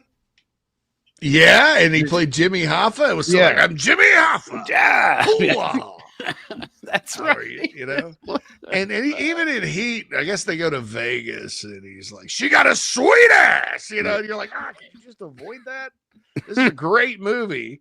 And that's a very interesting, I think that is in Heat. And he doesn't act that way the whole rest of the way. No. Whereas De Niro still, the Irishman, De Niro played much younger and his age. Yes. I thought he'd get it good. I mean, I think Bob De Niro still has a little bit too. And the most impressive thing about The Irishman though was Joe Pesci not being Joe Pesci. Like all the characters we see. Yeah, you want to talk about breaking very molds? calm. He was totally not himself in that. And it was tremendous, dude. Yes. He was that character was freaking tremendous. Yes. You felt it. For those of you that don't like long movies, don't go watch The Irishman. It's long. It took me a couple of days. I was glad I watched it. So Scorsese film. Yeah. Anyway, so that stupid idea for the ACC. I don't know why Jim Phillips decided to put that out. I do think the good news for everybody else is it's probably something conferences are discussing, Phil. And if the SEC does that, I am going to be fired up because that's sort of you're never really going to, and the number is to me 4. You got to give them 4. If you got to give the Big Ten 4 fine and they have half the field, who cares? Right. You can't so be it. Right. Yeah. You got to get 4 in, and then you have 6 to play for 4.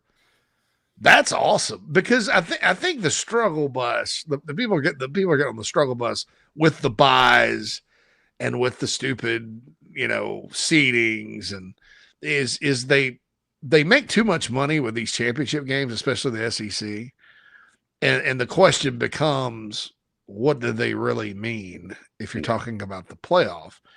And I think politically, that's a reason they kept SMU in. I would contend that you shouldn't have. No. But I would also contend that it was idiotic to have them rank that high to begin with. I mean, that's the whole problem. You're ranking teams like it was 1990s, like it was the AP, like the BCS. Yeah, that's playoff. Right. Okay. Anyway, how many numbers do they have in the right-hand column? Yeah, is the record pretty? Well, then they're in. That's a beauty contest. That must be a good team. Yeah, when's the bikini? Are we gonna have the pony in a bikini coming out? We have the talent. Let's just decide it like that. Of the yeah, that's right. Who's got the best looking cheerleaders? That's right. Whose athletic director can sing the best? Purdue would just give up football at that point. Yeah. I was just kidding. I give Purdue a hard time. That's right. Here we go. I got it. Don't have a terrifying mascot. Showdown. Right. Yeah. Purdue Pete. Yeah, mascot showdown. Yeah. Purdue Pete would take a hacksaw to everyone, including the judges. Mascot cage match. That's the way to do it. I'm convinced. I've never watched the Terrifier movies because I don't really like. I mean, that's a weird looking clown. I haven't seen the violent like it doesn't. The violence doesn't like disturb me or cause me trauma. But it makes me sick. It's like that kind of gore. And some people like gore. I don't have a problem if you like gore. To me, it's like watching somebody eat a booger over and over. I can't do it. But I'm convinced Purdue Pete is in one of the Terrifier movies. Yeah. It could be. Maybe. I'm pretty sure he is. Or his spirit. Anyway, Bobby mentions that Al Pacino is 211 years old. That's true. He's trying to stay relevant. Not bad. That's going to be me when I'm 211, just yelling, "Ha hooah!" Yeah. JC Shurburtt. Oh, anyway. So, nevertheless, Nana's Porch chat box. Yeah, and Tiffany did point out if Notre Dame joined a conference, the SEC, to give the finger to the Big Ten. Yeah, this whole playoff thing is really stoking the fires of the conference rivalries. Yeah, in my opinion. Kind of thought that was beginning to ease. I never even thought about the Big Ten other than I think they're dastardly and dirty and a bunch of charlatans. Yeah, I mean, the biggest thorn there is they tried to kill football. Yeah, I mean that doesn't like, affect literally. Yeah, tried to. Yeah. Oh, that guy's the president of the Bears now. Yeah, that's right. How great has that coaching search been? Wow. I woke up the other morning. I thought that was done. Did they not sign McCarthy? I thought it was over. Right? Was this today? No. I thought it happened last week. Oh, they just no, dude, no, man. I woke up. Great. I woke up Sunday morning because I get to have the Bears app, and in Pro Bowl, it's kind of cool, kind of not. It reminded me of that time poor Ray Tanner, his first football search. Man, I'd gotten the word from both ends they were hiring Will Muschamp. It was over, right? Right. And so he gives some interview. I guess somebody said, let's give some interviews. And it starts leaking every couple of hours. Greg Schiano, Troy Calhoun, Willie Taggart. Oh my God, Willie Taggart. Just some terrible, terrible names. Rich Rodriguez actually did get an interview, flew over, and Carolina didn't offer the job. He goes back and tells his AD that he's turned it down. And they gave him a raise. He was in Arizona at the time.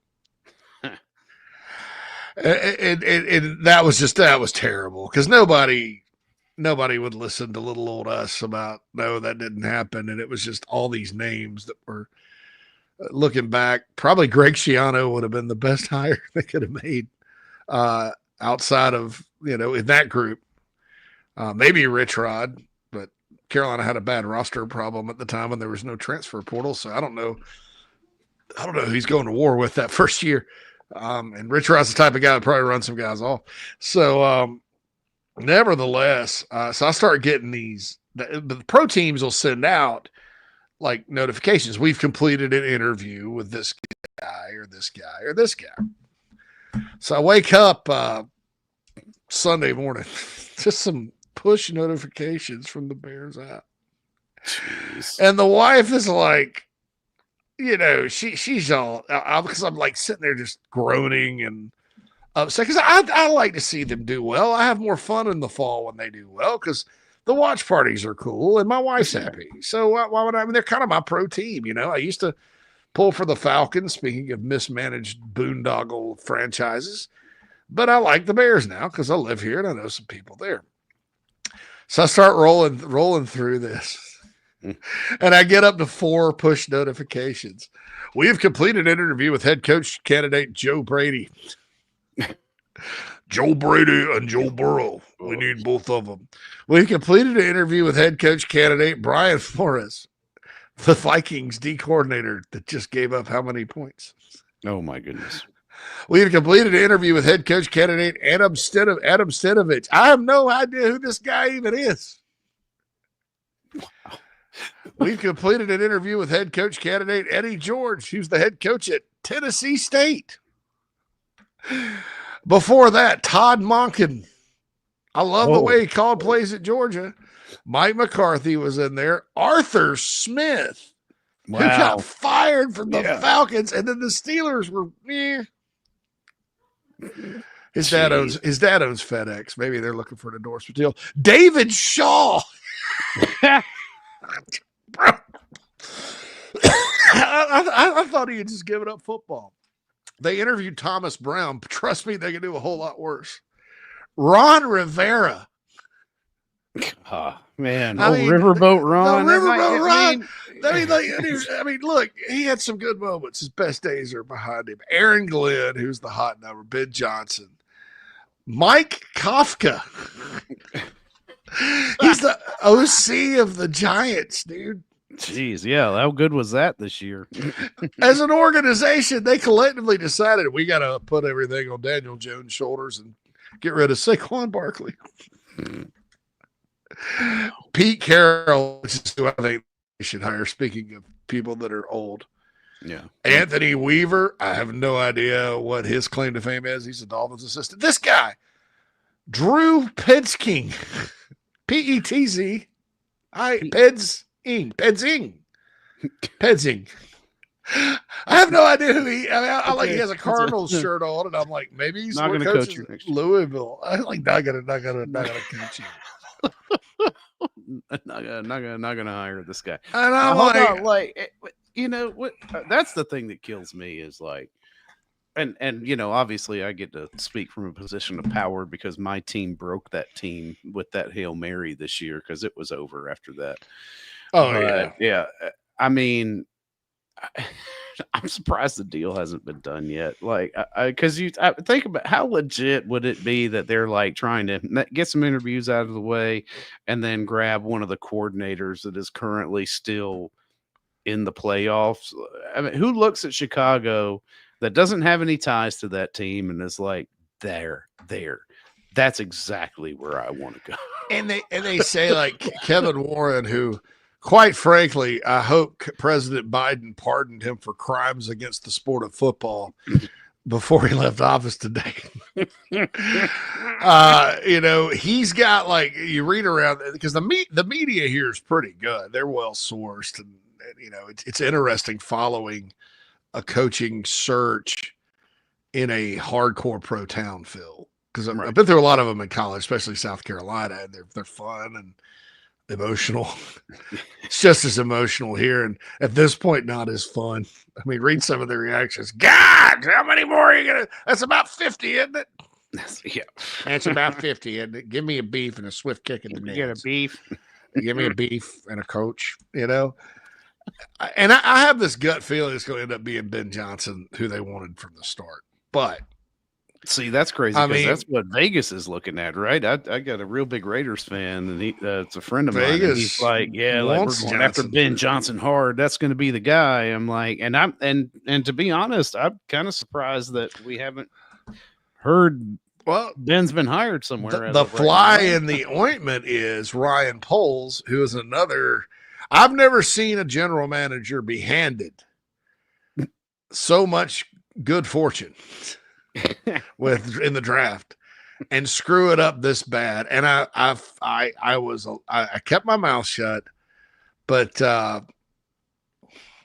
you know, when you trade up to not take Jalen Carter, right? I don't care if he was running the Daytona 500 in some parking lot in BFE, right? The guy's a good player, and unless he's just like blacklisted from the NFL, I understand he was in trouble and there were character questions and all that, but he went 10th and he's probably the best player in the draft. You suck it up, Buttercup, and you sure as hell don't trade up to draft a right tackle in Darnell Wright. A right tackle, clearly a right tackle, nothing but a right tackle the entire time in the NFL. Going to be a right tackle. He's a right tackle coming out of high school in West Virginia, Phil. I was amazed he was as good as he was in college. That's right. And he's good. Right tackle, though. How are you going to protect whoever your quarterback is? And the offensive line, we think we have offensive line problems at South Carolina. It's nothing like the Chicago Bears, and these guys are getting paid handsomely. Didn't do anything. I mean, but they say he's kind of a ego guy and doesn't want a coach that's going to overshadow his genius personnel moves. And guys like Pete Carroll that know football. We've heard this story before, right? Yeah, and Ben Johnson. Well, that's why Bill Belichick isn't the coach of the Falcons right now, because they'd also have someone with a fragile ego that is the. And this doesn't. When we hear about colleges hiring general managers, that's just a title, folks. Nobody's ever going to be more powerful than the head football coach at a college. Never. Right. I hope. I pray we never see that day, because I sort of know the people that are getting these GM jobs. No, please, for the love of God, no. No, they're good. Yeah, but in the pros, it's structured different. The GM's actually the guy that he calls the shots. So, so the GM, is very fragile. He wants to go hire some person he can manipulate. That's why he hired Matt Eberflus and gave him an extension. And I'm like, I don't care that you worked for the Chiefs. This looks nothing like the Chiefs. Right. I mean, yeah, exactly. Yeah, you're not hiring Andy Reid. Some guys, it's just some guy with an Italian last name got a GM job. He was with the Chiefs. I'm like, those guys are kind of spreading out right now. We probably have a sample size. Yeah, right. Who's doing well? It's not the guy in Chicago. And he's had the best set up for one of the best draft opportunities in the history of the league. So that's what's going on here. And I don't know who they're going to hire. And Kevin Warren wants to hire Marcus Freeman. I think because he hates college football. College football needs we got to get one of the best coaches out of college football before it really gets wildly popular here in the Midwest. And Marcus is, because people hate Ryan Day because he looks like the guy on the Just for Men beard hair dye package. He just looks like an ass, And Marcus Freeman has really good answers. He's been well with the media. Well liked, young guy, up and comer. And he's the one coach that I sort of hate Notre Dame, but I like Marcus Freeman better than Ryan Day. So I'm going to pull for Notre Dame. I mean, well liked, and has Notre Dame playing for a national title tonight. College football needs that guy, man. He's just now coming into his own. Don't throw him into the freaking Bears mess. I know. With McCaskey and your freaking stadium issue. I mean, so he wants Freeman, and then the other guy, wants Ben Johnson, but Ben Johnson wants a decent GM, and I don't know, that he can. I don't know what's going to happen. Point about it is, if you're talking about the Gamecocks, sometimes perspective is important, folks. And there's been some fiasco coaching searches at South Carolina in my lifetime. I've seen nothing like this. And these are professionals. These are the professionals. And they got probably about 1.5 million more fans too, because everybody loves the Bears. So Tiffany asked if she asked if Dabo had interviewed with the Bears yet. He turned it down right away. Smart man. Not a bad. Not a bad. My man Lance is ready for a day off. Been working straight since last weekend. Ready for lattes. Hey, latte Lance, my man. Nice. Have a few for us. Yes, Steven asked to interview one of the Bear super vans. We'd have to get what's the guy from Cheers? George Wendt. George Wendt. Yeah. Now I think of this, Phil and JC. I'm about to go right here on the show. Polish sausage. Neon Dion and the Big D. I think they're going to hire Kellen Moore because, again, Jerry Jones. I don't know. Don't ever think it's not about control with Jones. He's tried Bill Parcells and McCarthy. He I don't likes think to he's have his little, fingers into everything. That's why he got rid of Jimmy Johnson. Jimmy Johnson was rolling. Bro. Yeah, right. That didn't make any sense at all. He was rolling so much. Barry Switzer came in and won a Super Bowl. Bootlegger's boy. That's right. And they haven't sniffed the NFC championship since. America's team. So I don't really know. Oh, we got some breaking news. Jimmy Lindsay, the former Gamecock D-line coach, really good guy. Going back to Western Kentucky as the D-line coach. So congrats to him and his family. Good guy. Had a bad health scare, and just glad to see he's doing okay, getting back on the horse as far as coaching goes. And he was at Western. Actually, let me back up. He was at Western Kentucky, then went to Illinois with Lovie Smith for a year, I think, and then went to Carolina, and then LSU in July or June, replaced by Travian Robertson. But I'm happy for Jimmy. I mean, Jimmy's a good guy. We have some mutual friends, and they speak highly of him and his wife. So I'm glad to see he's back. He's back in the game. It's always good when good people get back in the game. More AC. Now I'm getting more text about that ACC championship thing. People reporting it. That's the most asinine. I can't even believe it. No, how about no? Yeah. I would tell them no. I would say no. You can have 2 versus 3 in Charlotte all you want, but they're not getting in the playoff, dude. No, but you can't make it a play-in game. Put the glue down. Put the glue down. Listen, Jim, thanks for noticing me, Phillips. That's Yo, how about when we end up with that game being like Duke and Cal one year, and they're both 8-4, because Clemson's ran away with the league because they're better than everybody else, and all the teams are supposed to be good have down years, which happens in that league a lot. It's Duke and Cal in Charlotte in front of 8,000 fans. Right. For the right to go to the playoff at 9-4. I know. It's absolutely ridiculous. That game, that probably may get some of the least amount of viewership numbers for any. It would be the bottom of viewership in the postseason. Like after the regular season period, like that game, I wouldn't watch that game, and I'll watch a game because it's on. I'll say it in German. Nine. No. Steven in the chat box goes, if Al Pacino's 211, how old's Keith Richards? Hey, gave me stones and lassies and Tiffany responds, Keith Richards is immortal. Indeed. I started to think so. That's Tiffany also Tiffany's been all over the chat box today. I'd rather love it. Poop dry in the yard than watch that ACC championship game. That game may kill ACC football. Tiff, listen. If the Georgia Tech Wake Forest, well, Georgia Tech ran the option at this point in time too. All right, so 3 things happened because this league and all their geniusness, when Florida State Miami came in, they were like, we're splitting into 2 divisions.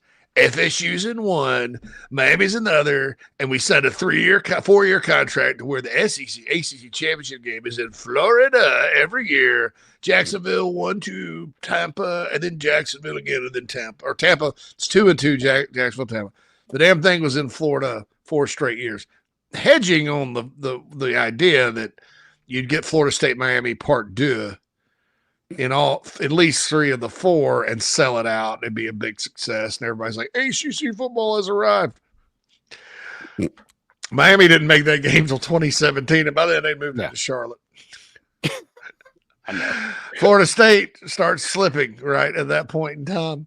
So they had this blockbuster matchup of Georgia Tech Wake in Jacksonville. Cold. Jacksonville gets cold sometimes. Oh man. And it was like a 10-6 game, or I think Wake Forest actually won and went to the Orange Bowl. That's when Jim Grobe was there. Jim Grobe. Yep. And then the next 2 years, they had Virginia Tech, Boston College, part 1 in Jacksonville, part 2 in Tampa. Finally, in 2009, it was 2009, finally. And then they moved it to Charlotte the next year. Finally, it was Clemson and Georgia Tech. And Clemson had never been, right?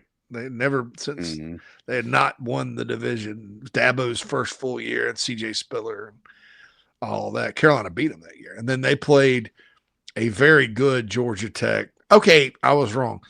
That was the Chan Gailey Georgia Tech team that Wake Forest played, if I'm not mistaken. Yeah, that was before Paul Johnson. Paul Johnson got to Tech in 2009 and inherited Josh Nesbitt, Jonathan Dwyer, and all those guys from Chan Gailey, and then told those guys to go run the option. That was a tough football team to stop. You had freaking Josh Nesbitt and Jonathan Dwyer running the option. That was tough. Yeah, they never got anybody close to as good as those guys again, but they had Morgan Burnett and all that.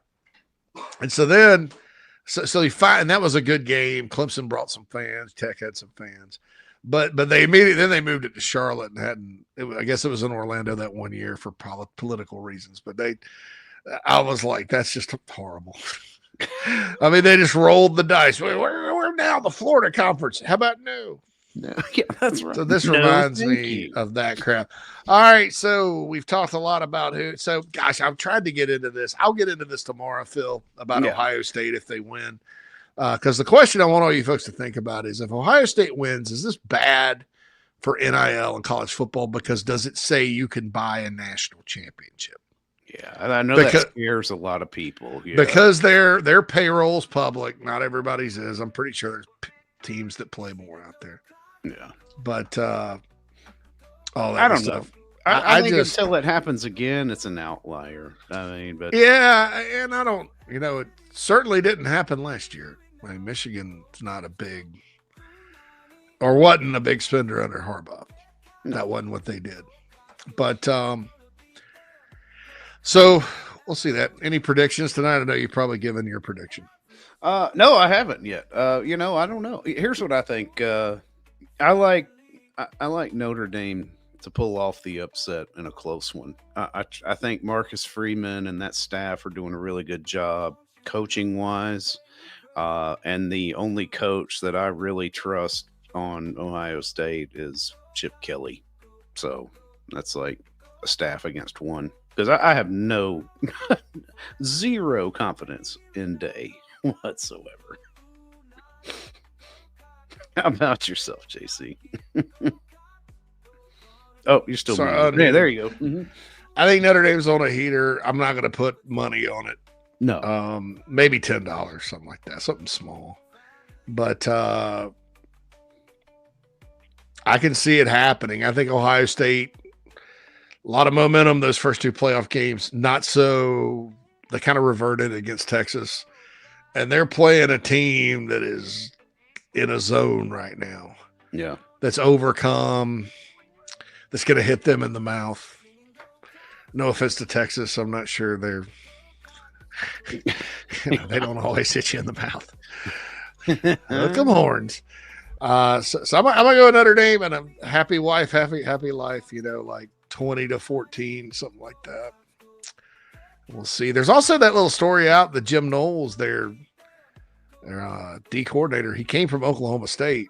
There's talk that he may go to Oklahoma, coach for Brent Venables, which would be interesting because he's kind of a different style than Venables.